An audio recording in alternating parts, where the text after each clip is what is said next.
আজকে আমরা বীজ বপকের দৃষ্টান্ত সম্পর্কে শিখব, যেটা লেখা আছে মার্ক লিখিত সুসমাচার পুস্তকে 4 অধ্যায় 1 থেকে 20 পদে। বাইবেল বলে সেটা সেই সময়ের কথা যখন প্রভু যীশু গালিলির সমুদ্রের ধারে উপদেশ দিচ্ছিলেন। সেই সময় বহু লোকের এক ভিড় ছিল এবং সেই ভিড় প্রভু যীশুর কাছে এলো। তখন প্রভু যীশু সমুদ্রের ধারে পড়ে থাকা এক নৌকার উপরে বসে যান এবং সেখানে বসে লোকেদেরকে এক দৃষ্টান্ত দ্বারা বলতে লাগলো। এক বীজ বপক বীজ বপন করতে গেল তার জমিতে। সে বীজ ছড়ানোর সময় কিছু বীজ রাস্তার পাশে পড়ল এবং আকাশের পাখিরা এসে সেই বীজকে খেয়ে ফেলল। আর কত বীজ পাথরময় স্থানে পড়ল, সেখানে অধিক মাটি না থাকার কারণে তাড়াতাড়ি অঙ্কুরিত হয়ে উঠল, কিন্তু সূর্যের তাপের কারণে সে বীজ পুড়িয়ে গেল এবং তাতে মূল না থাকার কারণে সেটি শুকিয়ে গেল। আগে যিশু বলেছেন কতগুলি বীজ কাঁটাময় বনের মধ্যে পড়ল, ফলে কাঁটা বন বেড়ে উঠে তাতে চেপে রাখলো, যার কারণে তাতে ফল ধরল না। আর কিছু বীজ উত্তম ভূমিতে পড়ল, আর সেটা অঙ্কুরিত হয়ে বেড়ে ওঠার ফলে কেউ 30 গুণ, কেউ 60 গুণ, কেউ আবার 100 গুণ ফল দিল। পরে যিশু কহিলেন, যাহার শনিবার কান থাকে সে শুনুক। পরে যিশু এক নির্জন স্থানে যান। তখন শিষ্যরা গিয়ে তাকে জিজ্ঞাসা কহিলেন, প্রভু, এই দৃষ্টান্তটির কথার অর্থ কী? যিশু তার শিষ্যদেরকে বললেন, তোমরা এই দৃষ্টান্তকে বোঝো না? তাহলে কেমন করে সকল দৃষ্টান্তগুলোকে বুঝবে? অর্থাৎ যিশু বলতে চাইছে এটা এমন এক দৃষ্টান্ত যা খুবই গুরুত্বপূর্ণ, আর এই দৃষ্টান্ত বুঝলে আমরা প্রত্যেক দৃষ্টান্তকে বুঝতে পারবো। তাই আসুন আমরা দেখি এই দৃষ্টান্তের প্রকৃত অর্থ কী এবং আমরা কিভাবে এটার দ্বারা আমাদের জীবনে পরিবর্তন করতে পারবো। আসুন দেখি, এখানে 4 প্রকার ভূমির কথা বলা হয়েছে, যেটা হলো মানুষের 4 প্রকার হৃদয়। কৃষক বীজ ছড়াচ্ছিল, অর্থাৎ বীজ হলো ঈশ্বরের বাক্য। আর এই বীজ যখন আলাদা আলাদা ভূমিতে পড়ে তখন কি হয় সেটা আজ আমরা দেখব। কৃষক বীজ বপন করছিলেন, অর্থাৎ ঈশ্বরের বাক্য আলাদা আলাদা ভূমিতে গিয়ে পড়ছিল। বীজ এক প্রকারের, অনেক প্রকারের নয়। ঈশ্বরের বাক্য সর্বদাই এক। ঈশ্বরের বাক্য কখনো বদলায় না, তার বাক্য কখনো পরিবর্তন হয় না। কিন্তু ঈশ্বরের বাক্য যখন লোকেরা শোনে তখন কেউ সেটাকে গ্রহণ করে না, আবার কেউ সেটাকে গ্রহণ করার পরে, বিশ্বাস করার পরে সেটা থেকে দূরে চলে যায়। আবার কেউ সেটাকে বিশ্বাস করার পর সেটাকে পালন করে এবং বহু গুণে ফল উৎপন্ন করে। যিশু বলেছেন, বীজ বপক যখন বীজ ছড়াচ্ছিল, কিছু বীজ রাস্তার ধারে পড়ল আর পাখিরা এসে সেটাকে খেয়ে ফেলল। অনেকে পা মারিয়ে চলে গেল, পাখিরা এসে খেয়ে গেল।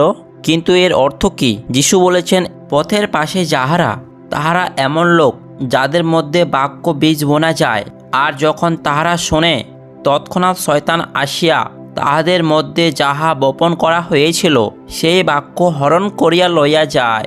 আমাদেরকেও বুঝতে হবে আমাদের হৃদয় কি এই পথের পাশে পড়ে থাকা জমির মতো?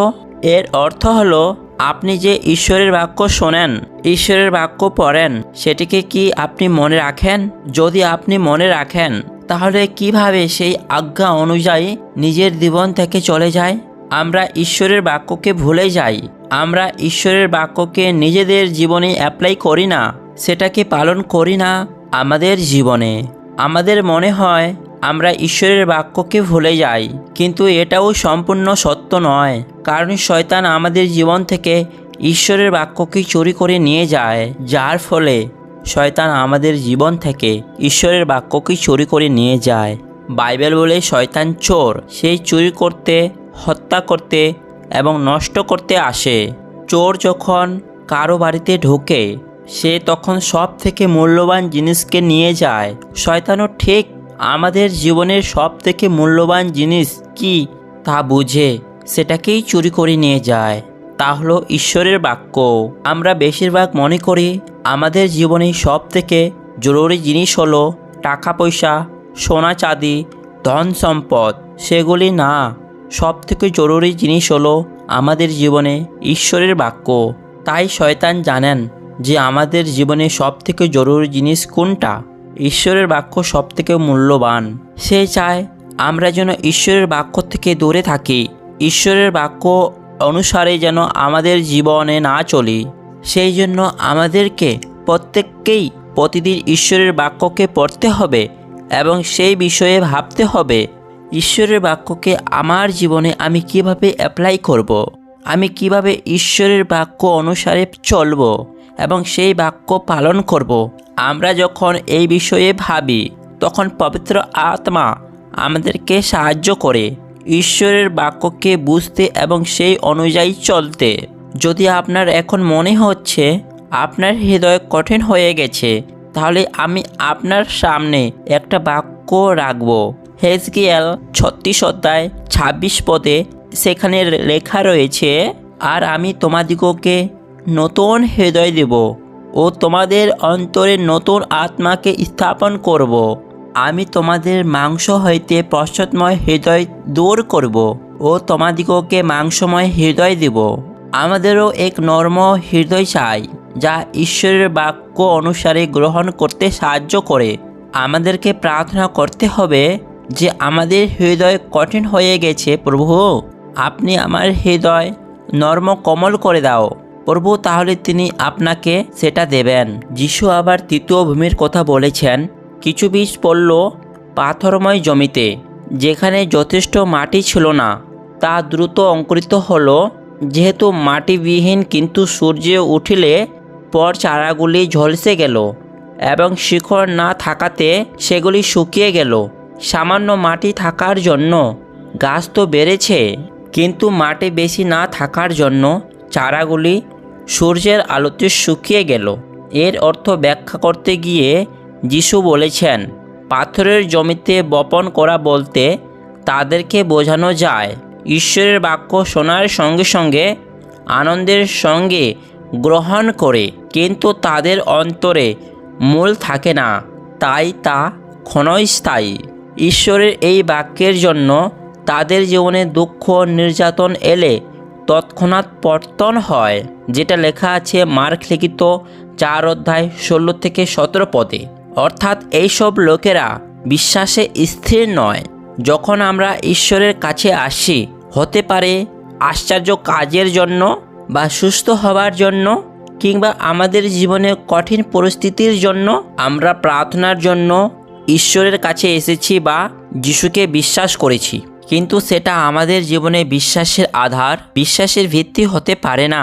হতে পারে না। আশ্চর্যের কার্য একটা পদ্ধতি ছিল ঈশ্বরের কাছে আসার, কিন্তু আপনাকে বিশ্বাসের উপরে স্থির থাকতে গেলে ঈশ্বরের বাক্য প্রয়োজন। ঈশ্বরের বাক্যকে পড়া এবং বোঝা ও সেই বাক্য অনুযায়ী জীবনে চলা দরকার। বহু লোক এমন রয়েছে যারা আজকের দিনে ঈশ্বরের চমৎকার হলে ঈশ্বরকে বিশ্বাস করে, কিন্তু কালকে চমৎকার না হলে তারা বিশ্বাসে স্থির থাকতে পারে না, ঈশ্বর থেকে দূরে চলে যায়। আমি এটা বলছি না যে চমৎকার ভুল। আমাদের ঈশ্বর সর্বশক্তিমান ঈশ্বর, তিনি আজও চমৎকার করেন এবং আশ্চর্য কাজ করেন, কিন্তু আমাদের বিশ্বাসের আধার কখনো আশ্চর্য ও চমৎকার হওয়া উচিত নয়। আপনি নিজেকে জিজ্ঞাসা করুন যে কেন আপনি যিশুকে বিশ্বাস করেছেন।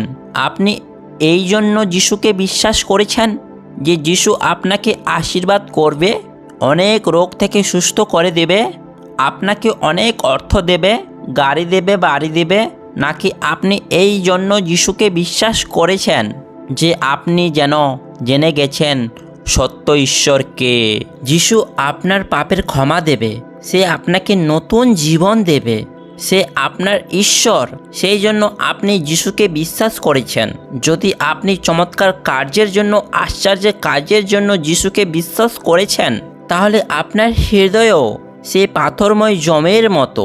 সেখানে যেমন মাটি গভীর ছিল না, তেমনও সেই বিশ্বাসও গভীরতা পায় না। সেই জন্য যখন উপদ্রব, সংকট, সমস্যা, ক্লেশ ও দুঃখ আপনাদের জীবনে আসে, তখন আমরাই ঈশ্বর থেকে দূরে চলে যাই। তাই এখন আমাদেরকে বুঝতে হবে যে ভবিষ্যতে যখন আমাদের জীবনে কঠিন পরিস্থিতি আসবে, তখন কি আমরাও ঈশ্বর থেকে দূরে চলে যাব? পাথরের উপরে যেমন সামান্য মাটি রয়েছে, তেমনি আমরাও দেখানোর জন্য অনেক সময় ধরে প্রার্থনা করি, আরাধনা করি, কিন্তু আমাদের হৃদয়ে গভীর সেই মাটি নেই।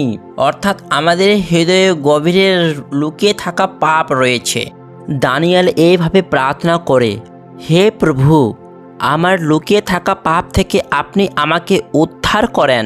যিশু বলেছেন, সূর্যের তাপে গাছ শুকিয়ে গেলে তাহলে কি সূর্যকে সরিয়ে দেব? না, সূর্যের দ্বারাই গাছ খাবার উৎপন্ন করে। সূর্য যতই উঠুক না কেন তবুও গাছ বেঁচে থাকে। বাইবেল আমাদেরকে বলছে এই সূর্যের তাপে অর্থাৎ কঠিন পরিস্থিতিতে, সংকটে, নানান সমস্যায়, ক্লেশে আমরা ঈশ্বর থেকে দূরে চলে যাই। কিন্তু এই ক্লেশ সংকট আমাদের খারাপের জন্য নয়। যেমন গাছের জন্য সূর্য দরকার, তেমনি ক্লেশ সংকট সমস্যা আমাদের জীবনেও বিশেষভাবে দরকার। যদি আমাদের জীবনে সংকট ক্লেশ সমস্যা না আসে তাহলে আমরা মজবুত হতে পারবো না এবং এগিয়ে যেতে কখনো পারবো না। তাই আমাদের জীবনে সংকট ক্লেশ সমস্যা নানা রকমের বিভিন্ন সমস্যা আসে আমাদের ভেঙে ফেলে দেওয়ার জন্য নয়, আমাদেরকে নিচে ফেলে দেওয়ার জন্য নয়, ওঠানোর জন্য, আমাদেরকে বিশ্বাসে আরও শক্তিশালী করার জন্য, ঈশ্বরের আরও কাছে যাওয়ার জন্য এবং ঈশ্বরের সন্তানের কাছে সাক্ষ্য দেওয়ার জন্য। দানিয়েল এইভাবে বলে যে কষ্ট দুঃখ আমার জীবনে হয়েছে সেটা আমার ভালোর জন্যই হয়েছে। তারপর যিশু আরও বীজের কথা বলেছেন। আরও বীজ কাটা বনের মধ্যে পড়ল, কাটা বন বাড়িয়া চাপিয়া রাখিল, তাহাতে ফল ধরিল না।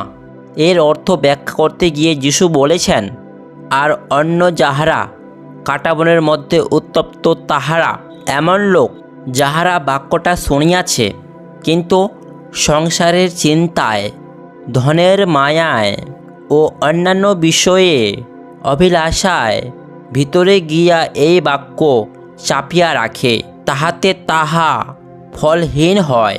যেটা লেখা আছে মার্ক লিখিত 4 অধ্যায় 18 পদ থেকে 19 পদে। যিশু বলেছেন এরা এমন লোক যারা ঈশ্বরের বাক্যের সঙ্গে সঙ্গে অর্থ চিন্তা লোভ এবং অন্যান্য, যিশু বলেছেন এই লোকেরা এমন যারা ঈশ্বরের বাক্য শোনে এবং সেই বাক্য অনুসারে চলার জন্য সবসময় প্রস্তুত থাকে। ঈশ্বরের বাক্যকে বিশ্বাস করার জন্য, পালন করার জন্য সবসময় প্রস্তুত থাকে।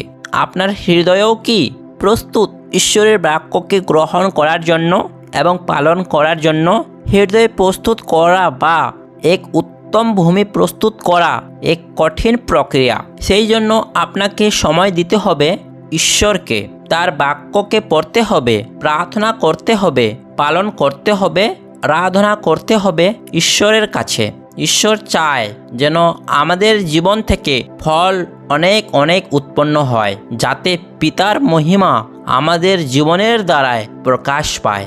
আমেন। আজ এই বাক্যের দ্বারা ঈশ্বর আপনাদেরকে প্রত্যেককেই আশীর্বাদ করুক। আমেন। যদি এই ভিডিওটি ভালো লাগে তাহলে like comment share and subscribe করতে ভুলবেন না। দ্য গুড লাইফ যিশু পিতা। Thank you for this watching video.